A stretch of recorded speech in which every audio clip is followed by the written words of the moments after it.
Sir మరి విశ్వానికి ముఖ్యంగా అత్యంత ఇష్టమైనది ఏంటి? అలాగే కోటీశ్వరులు ఎలా అవుతారు? వెరీ గుడ్, మంచి క్వశ్చన్ ఇది. విశ్వానికి ఇష్టమైనది ఏంది? ఇవ్వగలిగే గుణం ఉన్న వాళ్ళని బాగా ఇష్టపడుతుంది. అంటే ఎనీ టైం పాజిటివ్గా ఉండి ఇతరులకి సేవ చేసేవాడు. ఇతరులకి అంటే ఏంటి, పేదవాళ్ళకే కాదు, అది రోజులు ఉంది కదా, చెప్పాను కదా. అంటే ఇవ్వగలిగే గుణం ఉండాలి. నీలో ఉన్న గుణం వచ్చి ఎలా ఉండాలి? పాజిటివ్తో ఇవ్వగలిగే గుణం. నీ దగ్గర ఒక 100 రూపాయలు ఉందంటే దాన్ని ఎలా ఒక దాన ధర్మాల కింద ఒక 10 రూపాయలను అప్పుడప్పుడు ఖర్చు పెడుతుంటావు కదా, వాళ్ళని మాత్రం చూసుకుంటుంది. అటువంటి వాళ్ళ మీద దృష్టి పెడుతుంది. వాళ్ళని కొన్ని పరిశోధనలు పెట్టి వాళ్ళని లాగుతుంది బయట, వాళ్ళకి చూపిస్తుంది. ఇప్పుడు కూడా నా వీడియోలు ఎన్నో వీడియోలు 1900 పైన పోతున్నాయి నాది. యూట్యూబ్లో హై రేంజ్లో పోతున్నాయి నాదే. ఎక్కువ ఛానల్ చేసేది కూడా నేనే. ఇంకా చేస్తే బోర్డు ఛానల్ ఉన్నాయి. నాకు టైం లేక చేయలేకపోతున్నా. ఇప్పుడు ఈ రోజు నుంచి కంటిన్యూ చేస్తే కూడా వారం రోజులు ఇక్కడ పెట్టేస్తాను. నాకు టైం లేదు, పర్సనల్ అపాయింట్మెంట్ కాబట్టి వెళ్తాను. కాబట్టి వీడియోలో కూడా చెప్తుంటాను చూడండి. నా క్లాసుల గురించి చెప్తాను కదా, హైదరాబాద్, విజయవాడ, రాజమండ్రి, వైజాగ్, ఒంగోలు, అనంతపూర్, కర్నూలు, తిరుపతి, బెంగళూరు. ఏం చెప్తున్నాను? ఇవ్వగలిగే గుణాన్ని నేర్పరచుకోండి, ఇవ్వండి. మీ దగ్గర 10 రూపాయలు ఉన్నప్పుడు ఒక 2 రూపాయలు ఖర్చు పెట్టండి. ఒక 100 రూపాయలు ఉంటే 10 రూపాయలు ఖర్చు పెట్టండి. అప్పుడప్పుడు ఇతరులకి సేవ చేయడం. ఇతరులకంటే ఏంటి, దాన ధర్మాలకు అని చెప్పాను కదా, అలా చేయాలి. ఎలా అంటే చేయకూడదు. మళ్ళీ సావిత్రి చేసినట్టు కోట్లు సంపాదించి పేదవాళ్ళకి పంచింది. పేదరికాన్ని ఆకర్షించేసింది ఆ ఇన్నర్ మైండ్. లాస్ట్కి ఏమి లేకుండా సరిపోయేటప్పుడు పేదరికంలో జరుగుతుంది. సావిత్రడానికి కూడా డబ్బులు లేదండి దగ్గర. ఇతరులు ఎత్తారు సినిఫీల్డ్ వాళ్ళు. ఆ జీవితం మనకొద్దు. సైన్స్ రూల్, విశ్వశక్తి ఏం చెప్తున్నది? నువ్వు బాగుండు.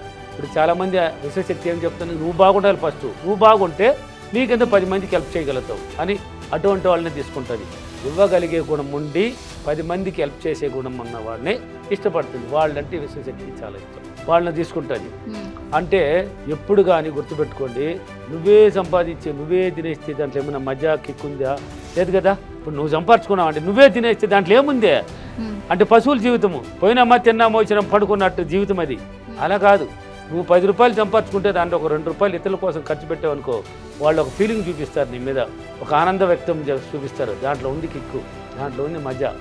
అందుకని చాలామంది అంటుంటారు, అందరూ బాగుండాలి, నేను అందరూ బాగుండాలి, నేను బాగుండాలి. అందరూ బాగుంటే నీ మొహాన్ని చూసేవాళ్ళు ఎవరు? ఇప్పుడు అందరూ బాగుంటే నీ మొహాన్ని ఎవరిని చూస్తారా? చెప్పండి. ఊరికి ఎగ్జాంపుల్కి అందరూ బాగున్నారండి, నువ్వు కూడా బాగున్నావు, పక్కన ఉన్నావు, నిన్నెవరు క్యార్ చేస్తాను? నేనేమో దానికన్నా తక్కువ, నేనా? నాకేమే అంటోళ్ళు అందరా. అదే నేను బాగుంటే సైన్స్ ఏం చెప్తున్నది? నేను బాగుండాలి. ఎప్పుడు కానీ ఆలోచన ఎలా ఉండాలి? నేను బాగుండాలి, నా సహాయం ఇతరులకు అందించాలి. నేను బాగుండాలి, నా సహాయం కోసం అందరూ రావాలి, నా సహాయం ఇతరులకు ఇవ్వడానికి నేను సిద్ధం అన్నవాడు బాగుంటాడు. అందరూ బాగుండాలి, నా చుట్టూ ఉన్న వాళ్ళు బాగుండాలి, నా బంధువులు బాగుండాలి, నేను బాగుండాలంటే అందరూ బాగుంటే నీ మొహాన్ని చూస్తారు. అవతల పేదరికం ఎక్కడ ఉంది, దాన ధర్మాలు ఎక్కడుంది? లేదు కదా. అందుకనేసి ఎప్పుడు కానీ ఆలోచన విధానం ఎలా ఉండాలంటే నేను బాగుండాలి ఫస్ట్. కొంతమంది ఆలోచనిస్తారు. నేను ఎగ్జాంపుల్గా నా జీవితంలో జరిగింది చెప్తాను. వ్యవసాయం చేసేటప్పుడు ఎంతసేపు నా భార్య పిల్లలు బాగుండాలి ఆలోచన మాత్రం ఉంది నాకు. వాళ్ళని బాగా చూసుకోవాలి, వాళ్ళని బాగా పెట్టాలి. వాళ్ళు బాగానే ఉన్నారు, వాళ్ళని బాగా చదివిస్తున్నాను, వాళ్ళకి ఇంట్లో కావాల్సిందని ఇస్తున్నాను. నా దగ్గర 1 గ్రామ్ బంగారు కూడా లేదు, కనీసం 1 ఉంగరం కూడా లేదండి. ఈరోజు ఉంగరాలు బొంగరాజు అంటున్నారు. నన్ను ఏమంటున్నారా? ఏదో ఒక రాజు అంటే ఆలోచన ఎట్ట పెట్టాను, ఫ్యామిలీ మీద పెట్టాను. వాళ్ళు బాగుండాలనుకున్నాను కాబట్టి వాళ్ళు బాగానే ఉన్నారు. నా కోసం ఏమి లేదు. నేను శుద్ధంగా చెప్పాలంటే ఎప్పుడన్నా రేనా ఎక్కడన్నా ఫంక్షన్లు పోయేదానికి ఒక 4 జతలు పెట్టుకొని ఉంటాను, బట్టలు అంతే. మిగతాప్పుడు వ్యవసాయంలో పోయేవాడు ఇంకేం చేస్తావు? దాన్ని వేసుకుంటావా? దానికన్నా ఒక యూనిఫామ్ లాగుంటాయి కదా, దాని డ్రెస్సులు, దాన్ని వేసుకొని తిరిగేవాడిని. ఎంతసేపు వాళ్ళకి ఎత్తిస్తూ ఉంటే వాళ్ళే బాగున్నారు, నేను బాగాలేకుండా పోయినాను. ఈ సబ్జెక్టులు అడుగుపెట్టిన తర్వాత ఆలోచించా, నేను బాగుండాలని తెలిసింది. అప్పుడు ఫస్ట్ నేను బాగుండాలి, తర్వాత నా కుటుంబం. రెండే పక్షమే వాడు. నేను బాగుంటే వాళ్ళు బాగున్నట్టే కదా. నేను బాగున్నానంటే వాళ్ళు బాగున్నట్టే, నేను సంపాదిస్తే వాళ్ళకి ఇచ్చినట్టే. అప్పుడు వాళ్ళు ఏంది బాగుండేది? నేను బాగుండాలి ఫస్ట్. నేను బాగునే, వాళ్ళు బాగుండాలి, వాళ్ళు బాగుంటారు, వాళ్ళు బాగుండకపోతే నేను వాళ్ళు బాగుండి నేను పనికి రాకుండా పోతే వాళ్ళు ఎట్లా బాగుపడతారు? ఎప్పుడు కానీ ఆలోచన విధానము బాగుండాలి. నేను బాగుండాలి, నా సహాయం కోసం అందరూ ఎదురు చూడాలి, నేను ఇవ్వడానికి రెడీ అన్న వాళ్ళే విశ్వశక్తి ఇష్టపడుతుంది. అంటే వాడు బాగుండాలి. ఇప్పుడు పేదవాళ్ళు ఉన్నారండి, వాళ్ళకి ఆలోచన ఎంత ఉంటుందంటే, ఇది లేచినమ్మా రేపు ఏం పని ఉంది క్రియేట్ చేసుకుని ఉంటే ఇక్కడ పోతాం, ఆ పని పోయినమ్మా వాళ్ళు ఏది ఇచ్చి ఒక 500 ఇస్తే తెచ్చినమ్మా, దీనికి ఎంత, దానికి ఎంత, భోజనాలకి ఎంత, దాన్ని సెట్ చేసుకుంటారు. అంత పైన వాళ్ళు ఆలోచించలేరు, వాళ్ళకి ఆ శక్తి లేదు. వాళ్ళ ఆలోచన పేదరికంలో కూలిపోయింది. ఎంతసేపు పేదరికం కూలిపోయింది. కాబట్టి అలాంటి వాళ్ళకి పని కల్పించాలంటే నాలాంటి వాళ్ళు, నీలాంటి వాళ్ళు, ఇంకా ఇతర లాంటి వాళ్ళు ధనవంతులు రెడీ అవ్వాలి. రెడీ అయితేనే కదా వాళ్ళకి పని చూపించేది. ఏదో ఒక పని ఇవ్వాలి కదా 10 మందికి. పేదవాళ్ళకి అంత పని ఇస్తేనే వాళ్ళు బతుకుతారు. వాడికి వేరే రూట్ తెలియదు. ఏదైనా పని చెప్తూ వస్తారు, అదే ఇది పని చేసేవా ఈరోజు, సరే సార్ చేస్తాడు. వాడికి నేను ఇచ్చినాను కాబట్టి ఒక 500 ఇచ్చినానంటే వాళ్ళ ఇంట్లో ఆ రోజు హ్యాపీ, అంతే కదా. ఆ విధంగా డైలీ పని దొరకాలి వాడికి. అలాంటి పని దొరకాలంటే మనల్ని తయారు చేస్తాడు కొంతమందిని, మంచి గుణం వల్ల వాళ్ళని. విశ్వశక్తి ఎవరిని ఇష్టపడుతుంది, ఎలాంటిది ఇష్టపడుతుంది, ఇలాంటి వాళ్ళని ఇష్టపడుతుంది, ఇలాంటి సేవ చేసే వాళ్ళని ఇష్టపడుతుంది, వాళ్ళని తీసుకుంటుంది, వాళ్ళకి కొన్ని విషయాలను నేర్పిస్తుంది, కొన్ని చూపిస్తుంది, వాళ్ళు ముందుకు తీసుకెళ్తుంది. అది నా వీడియోలు ఇంతవరకు కూడా కనబడిన వాళ్ళు బోల్డ్ మంది ఉన్నారండి, ఇంకా కూడా కనబడలేదంట.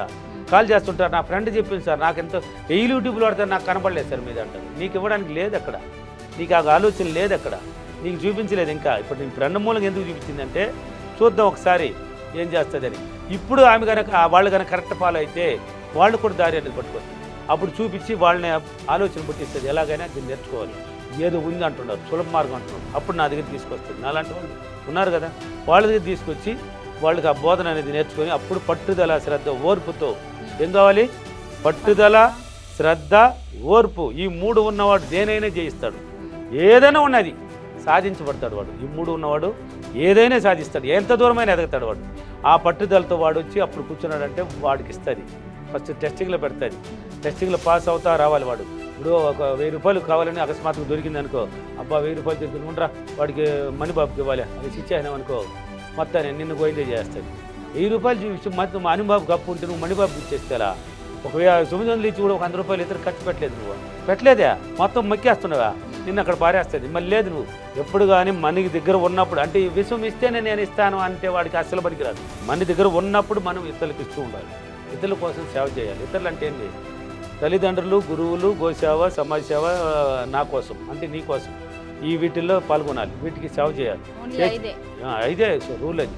ఎందుకంటే పేదవాడు కానీ మిగిలిపోతారు. కొందరు ధనవంతులు కూడా పేదవాళ్ళు అయిపోతుంటారు. ఎందుకు తెలిసినా వాళ్ళు ఎంతసేపు సేవ చేయడంలో దిగేస్తారు, ఎంతసేపు పేదరికంలోనే చేస్తారు. అదే సావిత్రి గురించి చెప్పారు కదా, అలా చేసినప్పుడు వాళ్ళు ఉన్నదంతా ఊడ్చేస్తారు మొత్తానికి. ఆ పేదరికం అంటే వీడికి ఇష్టమనేసి దాన్ని చూపిస్తుంది. ఈ సబ్జెక్ట్ ఏంది, నేను ధనవంతుని అంటే ఇష్టం కదా, ధనవంతుని అంటే నాకు ఇష్టం. అందువల్ల ధనవంతుడు అంటే ఎలా ఉండాలి, 1000 రూపాయలు ఇచ్చినప్పుడు 900 నాది, 900 ఎవరిదే, నాది. అది 100 రూపాయలు మాత్రమే ఇతరులు సేవ చేయాలి. అప్పుడు నువ్వు బాగుంటావు, 10 మందికి ఎప్పుడు పని, నువ్వు బాగున్నప్పుడు ఎప్పుడు పని ఇస్తావు కదా. ఇప్పుడు నేను చిన్న పనులంతా అప్పుడు నేను చేసేవాడిని, ఇంట్లో పొలం పని చేసేటప్పుడు రోజంతా ఒక్కడు పని అయితే కూడా నేనే చేసుకునేవాడిని. ఇప్పుడు ఒక చిన్న పని కూడా గడ్డి చెట్ల దగ్గర గడ్డి ఉంటే కూడా దాని దగ్గర పోతుంటా, పిలుస్తాను, ట్రా అయ్యాను, తమ్ముడు ట్రా ఈ గడ్డలు కొంచెం పీక్ అంటే సార్ అని పెడతారు. ఒక 100 రూపాయలు వచ్చేది అని వద్దున అంటారు, తీసుకోయా అంటే ఆనందంగా పోతాడు. అలా 4 రోజులు అలవాటు అయిపోయింది అంటే నలుగురు చెప్తాడు వాడు, అన్న ఏ చిన్న పని చెప్పినప్పుడు డబ్బు ఇస్తాడు ఆయన, కొంచెం పని దానికి అవసరం లే, వద్దంటే కూడా ఇచ్చేస్తున్నాడు. అప్పుడు ఏమవుతుంది, నేను పిలిస్తే వాళ్ళకి అర్థమైపోయింది, అన్న పిలిస్తే పని చేస్తే డబ్బులు ఇస్తున్నాడు, వాళ్ళకి హ్యాపీ అనమాట. నేను పిల్లక మంది పరిగిస్తారు. చిన్న పిల్లకాయలు ఉంటారు మా ఇంట్లో బోలుడు, అదే నా పని. చిన్న పిల్లకాయలు ఉంటారు, చిన్న షాపుకి ఒక చిన్న పని పంపిస్తాను, రే అంటాను, నాయన అంటాను, ఒకరు పని గురించి 10 మంది పరిగిస్తారు. ఎందుకంటే సరే మేము పోతాను, నేను పోతాను అంటే అందరూ బొండ్రు అంటాను. ఎందుకంటే అందరికీ చాక్లెట్లు ఇస్తాను, నన్ను చాక్లెట్ అంకుల్ అంటారు మా ఊర్లో, ఎక్కువ మంది పిల్లకాయలు మా ఏరియాలో. నేను అలవాటు అది అక్కడ వేరే పిల్లకాయలకి తెలియదు కదా విషయం అనేది. చాక్లెట్ అంకుల్ అంటారు, చాక్లెట్ ఇస్తాను, డబ్బు ఒక 20-30 వాళ్ళ చేతులు పెట్టి మీరు అందరూ పంచుకుంటే దూకుతారు వాళ్ళు, అప్ప అని దూకుతారు. వాళ్ళకి ఎంత ఆనందం, రేపు మర్చినాడు పిల్లక ముందు పరిగిస్తుంటారు. అంటే ఆ గుణం నాలో ఉంది కాబట్టి నన్ను తీసుకున్నది. వాళ్ళని ఇష్టపడుతుంది, అటువంటి దాన్ని ఇష్టపడుతుంది, అటువంటి సేవ కలిగిన వాళ్ళని ఇష్టపడుతుంది. వాళ్ళకి ఇచ్చి ధనవంతులు చేసి 10 మందికి హెల్ప్ చేయడానికి రెడీ, వాళ్ళని ధనవంతులు చేయాలి, అటువంటి దాన్ని ఇష్టపడుతుంది విశ్వశక్తి. ఓకేనా? ఈరోజు అఫర్మేషన్, నేను ప్రతిరోజు చాలా సంతోషంగా, చాలా ఆనందంగా, చాలా ఆరోగ్యంగా, చాలా సులభంగా దాన ధర్మాలు చేస్తూ విశ్వశక్తిని ఆకట్టుకున్నందుకు డబ్బులకి విశ్వానికి చాలా కృతజ్ఞతలు. థ్యాంక్ యూ వారి, థ్యాంక్ యూ మనీ.